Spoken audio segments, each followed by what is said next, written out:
Assalamualaikum warahmatullahi wabarakatuh. Selamat malam teman-teman.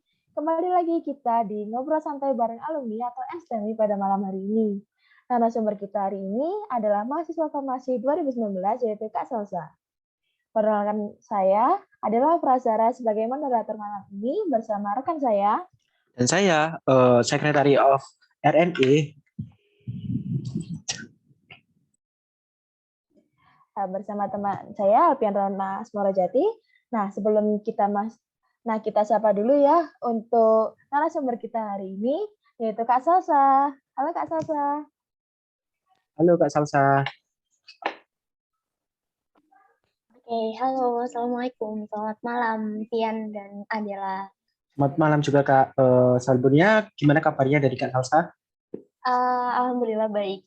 Ya, awal-awal semester gini ada tekanan sedikit. Oh ya, sebelumnya mungkin saya perkenalkan dulu jadi narasumber kita kali ini dari Kak Salsa dari angkatan 2019 Farmasi UIN Malang. Dan kesibukannya sekarang dari angkatan 2019 Farmasi itu apa Kak? Kalau di angkatanku sendiri sekarang lagi mulai proses untuk penyusunan tugas akhir sih. Gitu. Oh, jadi lumayan sibuk buat research dan lain-lain ya Kak? Iya, emang dimulai di semester ini, jadi minta doanya aja. Oh ya.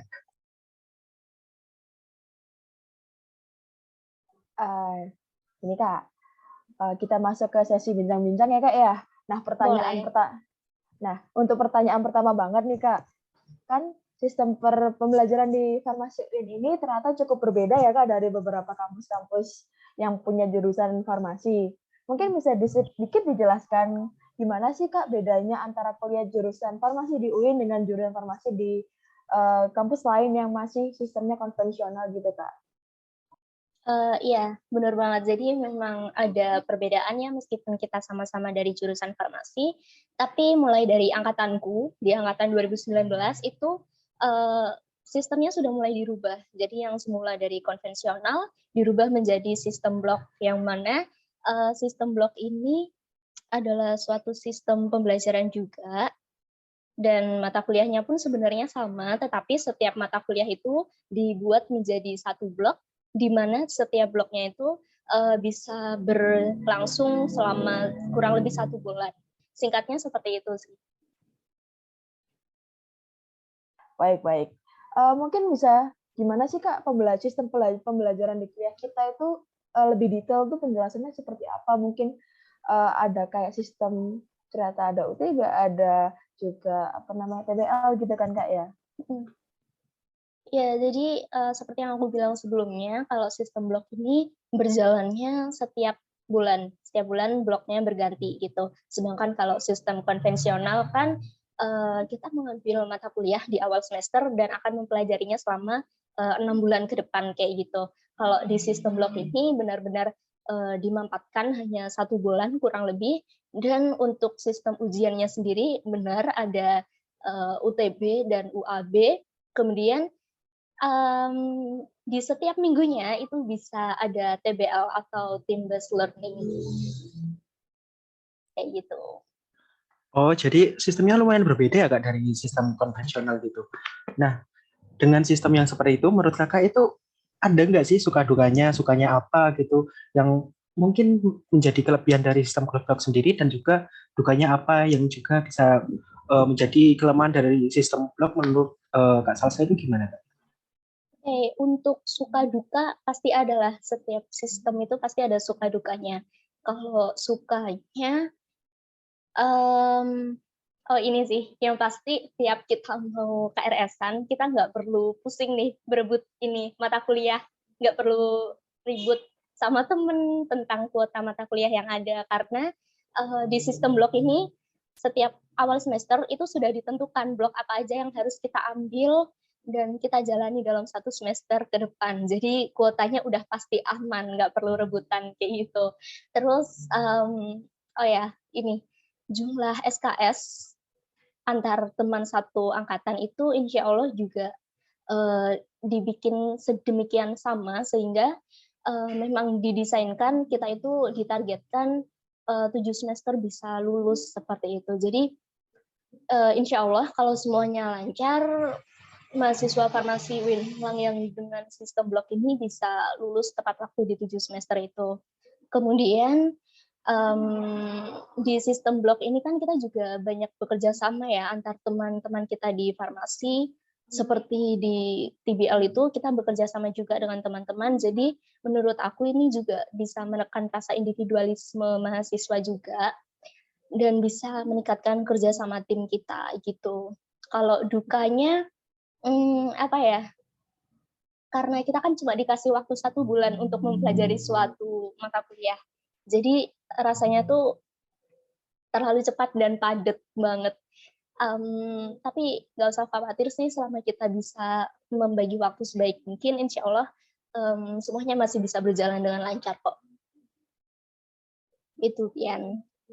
Oh, oke Kak, jadi lumayan beda banget dan kayak di-push buat cepet gitu. Apalagi tadi dibilang buat target 7 semester udah harus bisa lulus itu ya kayak ngebut banget itu. Nah, dari pernyataan tersebut, gimana sih dari Kak Salsa sendiri buat mungkin beradaptasi ya kalau misalnya di SMA ataupun kakak-kakak melihat di kuliah di farmasi lain gitu yang menggunakan sistem konvensional itu kan ya sedikit berbeda. Nah, gimana cara kakak buat beradaptasi ataupun kakak menyikapi cepatnya atau ya ya jauh lebih cepat dibanding konvensional itu bagaimana di perkuliahan gitu Kak? Iya, emang bener banget ya, di sistem blok ini emang cepet banget, banget. Jadi memang kita emang harus beradaptasi, bener. Dan kalau aku pribadi, salah satu caranya itu dengan meningkatkan fokus kita juga, gitu. Jadi ketika jam perkuliahan atau perkuliahan itu sedang berlangsung, kita usahakan kita selalu dalam keadaan fokus gitu loh. Jadi ketika kita fokus kan kita bisa menerima materi dari dosen itu dengan lebih cepat di saat jam perkuliahan itu. Jadi ketika nanti setelah jam perkuliahan atau di luar jam perkuliahan kita tinggal mengulangi lagi pemahaman kita yang udah kita dapatkan di saat materi dijelaskan kayak gitu. Sedangkan kalau kita nggak fokus, kita kurang paham saat jam pelajaran, pasti kita nanti di luar jam perkuliahan itu kita akan berusaha untuk memahami lagi materi yang telah disampaikan dan itu memotong waktu banget sih menurutku. Padahal itu bisa digunakan untuk kegiatan-kegiatan lain seperti menambah wawasan secara mandiri misal atau ya kegiatan-kegiatan yang lain. Itu Pian. Oh, mantap-mantap Kak. Mungkin dari Adela mau ada pertanyaan. Nah, oke nih Kak, kayaknya kita juga harus bisa membagi-bagi waktu ya Kak, kalau misalnya gitu. Nah, setahu saya nih, Kak Salsa kan juga pernah menjabat sebagai Kepala Divisi Eksternal di HMPSF Win Malang.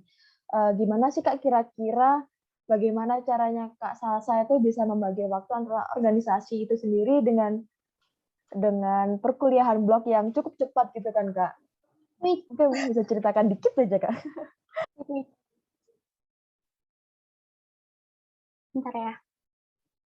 Perlu diulangin nggak? Maaf. Nggak dikat aja. Mungkin bisa di note di sini ya. Langsung jawab atau Monggo Kak. Oke, 1, 2, 3. Oke, untuk pembagian waktu ya antara organisasi dan perkuliahan. Sebenarnya standar sih. Ya, sebagaimana kita berorganisasi dan kuliah atau ya kegiatan lain, kita harus tahu prioritas mana yang perlu kita segerakan, perlu kita kerjakan di waktu dekat kayak gitu. Jadi memang biasanya ya, tapi nggak selalu juga sih. Biasanya ketika ada tugas-tugas yang deadline-nya mepet, itu aku selalu membuat schedule atau jadwal mana yang akan aku kerjakan terlebih dahulu di waktu dekat ini kayak gitu. Jadi harapannya semuanya tetap bisa dikerjakan dengan baik dan sesuai dengan deadline. Tapi bukan berarti kalau deadline-nya masih lama kita ngerjainnya lama lagi gitu, enggak ya. Tetap kita kerjakan sebisa mungkin, secepat mungkin agar apa ya? Kita juga berkurang kan bebannya. Jadi bisa melakukan hal yang lain lagi kayak gitu. bisa menentukan skala prioritas aja. Itu Del. Keren banget nih kayaknya penjelasan dari Kak Salsa. Mungkin Alfian mau bertanya lagi? Oh ya, jadi tadi udah dijelasin lumayan kompleks gitu gimana cara ngatur waktunya gitu dan di tengah kesibukan dan juga padatnya kuliah gitu ya Kak. Nah mungkin ke depannya kita kan juga menata masa depan juga kan ya Kak. Mungkin 2, 3, sampai 5 tahun ke depan kan tentunya kita bakal bekerja dan lain-lain. Nah menurut Kak Salsa sendiri kan kita juga ada profesi juga ya untuk menyiapkan menjadi apoteker gitu, nggak bisa farmasi tapi juga hanya farmasi saja tapi juga bisa ke jenjang yang lebih tinggi yaitu profesi. Nah menurut Kak Salsa sendiri gimana sih persiapan kita untuk menuju ke profesi gitu dan apa saja yang perlu dipersiapkan gitu untuk Kak? Aduh agak susah ya, soalnya kalau menurut aku pribadi ini sebenarnya tergantung dari individu masing-masing sih sebenarnya. Bahkan kalaupun kita masih mahasiswa baru, terus kita mau mempersiapkan ke jenjang PSPA itu juga sah-sah aja kan, udah boleh-boleh aja gitu. Kalau menurut aku pribadi, gimana ya? Kita kan sistemnya blok nih, jadi di setiap blok itu kita bisa memaksimalkan pembelajaran kita, itu juga sudah menjadi salah satu bagian persiapan kita untuk menuju ke jenjang PSPA gitu. Jadi ya yang kayak aku omongin tadi, dari mulai mahasiswa baru semester 1 pun sebenarnya udah bisa mulai nyicil lah paling enggak untuk mempersiapkan ke jenjang PSPA. Nah untuk yang perlu disiapkan apa aja? Yang pertama yang jelas ya itu tadi materi-materi yang kita terima selama di sarjana farmasi ini. Kemudian mungkin bisa kita cari-cari informasi ke senior atau ke kakak tingkat atau ke orang-orang yang lebih berpengalaman terkait dengan PSPA, karena sampai saat ini kan di UIN Malang masih dalam tahap pengajuan, jadi mau nggak mau ya kita memang harus mencari informasi dari luar terkait PSPA yang ada gitu. Nah mungkin bisa juga dipersiapkan mulai melihat contoh-contoh soal yang akan digunakan untuk ujian masuk PSPA, karena ketika kita mau masuk PSPA itu kan ada ujiannya ya, tertulis dan wawancara biasanya. Nah itu juga perlu dipersiapkan, paling nggak agar kita bisa tahulah gimana nanti bentuk atau model soalnya kayak gitu. Tapi ya tadi sih mungkin untuk saat ini yang bisa kita persiapkan itu ya memaksimalkan sebaik mungkin setiap blok yang ada gitu. Oke Kak, jadi untuk sekarang mungkin kita siapin materi-materi yang di perkuliahan terlebih dahulu, di mana ya itu nanti bakal diujikan juga di PSPA gitu ya Kak. Dan juga dengan UIN sendiri kan ada keterbatasan buat profesinya. Ya insya Allah kita doakan juga semoga cepat realisasi untuk di profesinya gitu ya, agar kita langsung bisa melanjutkan ke profesi di UIN sendiri juga gitu. Nah mungkin dari Adela bisa mengambil. Nah, ini Kak pertanyaan mungkin bisa dianggap terakhir tapi juga bukan terakhir sih Kak sebenarnya. Terkait pendidikan profesi yang dijelaskan dari Kak Salsa tadi, kira-kira tuh waktu yang tepat untuk mempersiapkan bisa dicicil tuh mulai kapan nih Kak? Atau mungkin seperti yang dijelaskan seperti di semester awal atau mungkin idealnya di semester 4 seperti saya dengan Alfian gitu Kak? Ya, ya itu tadi aku bilang ya, balik ke individu masing-masing gitu. Jadi kalau mau dari semester awal pun juga sah-sah aja gitu boleh. Tapi maksimal atau paling enggak kita harus udah mulai memikirkan mengenai PSPA nanti mau lanjut di mana dan segala persiapannya itu ya maksimal semester 4 atau 5 lah. Itu udah mulai lihat contoh-contoh soal. Jadi kita bisa tahu nih apa aja sih yang perlu kita pelajari lagi, apa yang perlu kita dalami lagi untuk menjawab soal-soal ujian masuk PSPA itu. Gitu. Itu menurut aku ya di semester 4 dan 5. Oh, berarti saya dan Alfian ini kayaknya harus juga mempersiapkan secepatnya nih Kak ya. Iya udah saatnya menuju mahasiswa akhir. Ya. Terus Kita kan udah bicarain soal profesi tadi ya, yang lumayan kompleks juga mungkin pendapatnya Mbak Salsa seperti itu. Jadi kita harus nyiapin gitu, tapi ya intinya entah kapanpun itu, tapi sebaiknya kita cicil jangan sistem kebut semalam karena mungkin juga ujian masuk SPTA juga nggak bisa diprediksi gitu gimana buat Ya betul. kita kan juga harus mengetahui di luar sana gitu. Walaupun ya UIN sendiri udah menyiapkan tapi buat cadangan gitu misalnya UIN belum siap gitu dan uh, selanjutnya mungkin saya tanya agak future proof gitu ya Kak. Sama lagi sih Amir. Nah, untuk rencana kakak 5 tahun ke depan itu kayak gimana kak? Jadi mungkin bukan hanya ke profesi ataupun ya mungkin boleh juga nikah gitu kak. Nah, namun ya, ya ataupun ya mau kayak kerja di mana gitu kak. Mungkin pandangan kakak rencana 5 tahun ke depan itu seperti apa kak? 5 tahun ke depan ini berarti termasuk besok juga ya. Mungkin kalau rencana 5 tahun ke depan atau dalam kurun waktu 5 tahun ini, yang paling terdekat dulu ya menyelesaikan tugas akhir dulu, terus lulus dulu dari sarjana farmasi ini, terus ya semoga bisa cepat untuk mendapatkan profesinya, terus juga lulus dari profesi, kemudian bisa bekerja di bidang yang aku inginkan tentunya, dan semoga bisa selaras sampai nantinya. Itu aja sih, simpel kok. Tapi Ya, berat. nggak simpel tapi mudah diucapkan tapi setelah Iya, didapatkan dan dijalani gitu ya kak. bener banget. Minta doanya aja ya, Ya sambil bismillah. mendoakan. Siap kak. Oke, mungkin bincang-bincang kita juga terbatas ya. Untuk waktunya sendiri kita nggak terlalu lama dan juga mungkin ada kesan pesan yang bisa disampaikan kepada adik-adik tingkat yang mungkin bakal menjalani semester ke depan, yang mungkin bisa dan juga yang bakal kakak lakuin gitu dan mungkin bisa diambil hikmahnya gitu. Mungkin dari kakak Salsa monggo. Ya, pesan dan kesan ya. Apa ya? Lebih ke dinikmatin aja sih masa-masa perkuliahan ini.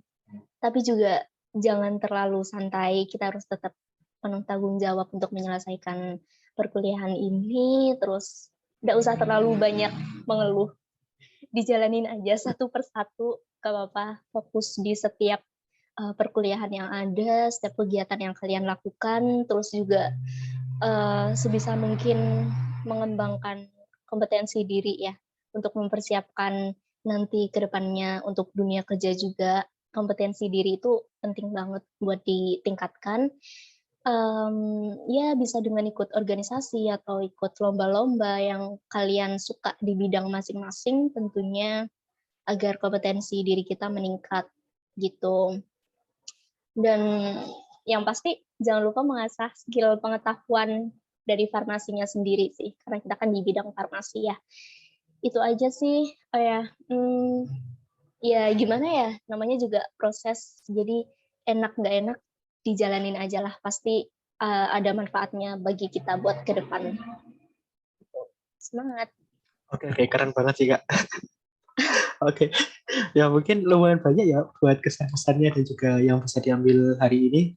eh, dari mulai tadi di sistem UIN-nya gimana dan juga eh, mungkin dari suka duka pembelajaran yang mungkin sedikit berbeda ya. Jarang universitas di Indonesia menggunakan sistem berbeda juga sehingga tadi rencana 5 tahun ke depan dan ya lumayan banyak yang bisa diambil dari bukan Kak Salsanya ya tapi dari cerita Kak Salsa gitu. Mungkin dari Adila bisa ngasih eh, review ataupun ngasih catatan gitu ya mungkin bisa disimpulkan monggo Adila. Oke, izinkan saya membaca review singkat dari bincang-bincang santai kita pada malam ini. Nah, sistem perkuliahan blok di Farmasi UIN ini cukup berbeda. Mata kuliah tersebut dimanfaatkan dalam 1 bulan saja, dan terdapat ada ujian tengah blok dan ujian akhir blok sekaligus tim based learning yang dilaksanakan setiap minggunya. Cara kita beradaptasi dalam keadaan yang serba cepat itu adalah sebagaimana kita tuh harus fresh dan fokus ketika perkuliahan, sehingga kita tinggal mempelajari lagi materi-materi yang sudah diberikan supaya kita bisa memaksimalkan waktu luang kita. Nah, cara membagi waktunya yaitu bisa dengan menentukan prioritas dalam jangka cepat, dalam jangka dekat, dan sebisa mungkin kita membuat jadwal agar tidak melatih deadline dan menyelesaikan secepat mungkin ya. Persiapannya untuk ke jenjang profesi bisa melalui dengan memaksimalkan pembelajaran pada setiap blok, mencari informasi ke orang yang lebih berpengalaman di PSPA, serta bisa berlatih terkait ujian-ujian masuk PSPA itu sendiri. Nah, persiapan ini bisa dilakukan dari semester 4 hingga ke atas. Pesan dari Kak Salsa, jalani perkuliahan itu sekaligus kita juga mempersiapkan diri untuk kedepannya bisa berorganisasi maupun lomba, serta jangan terlalu banyak mengeluh. Mungkin sebelum kita mengakhiri ini, Kak, mungkin saya mewakili dari AMSA Winma untuk menyerahkan sertifikat. Berikut sertifikat yang akan kami berikan kepada Kak Salsa selaku narasumber pada NSTEMI kita pada malam hari ini. Ya, terima kasih AMSA atas undangannya juga. Sukses terus buat ke depannya. Oke, baik, terima kasih. Wah, Kak terasa nih ya, kayaknya kita udah di penghujung waktu dan bincang-bincang kita bisa dicukupkan di sini terlebih dahulu.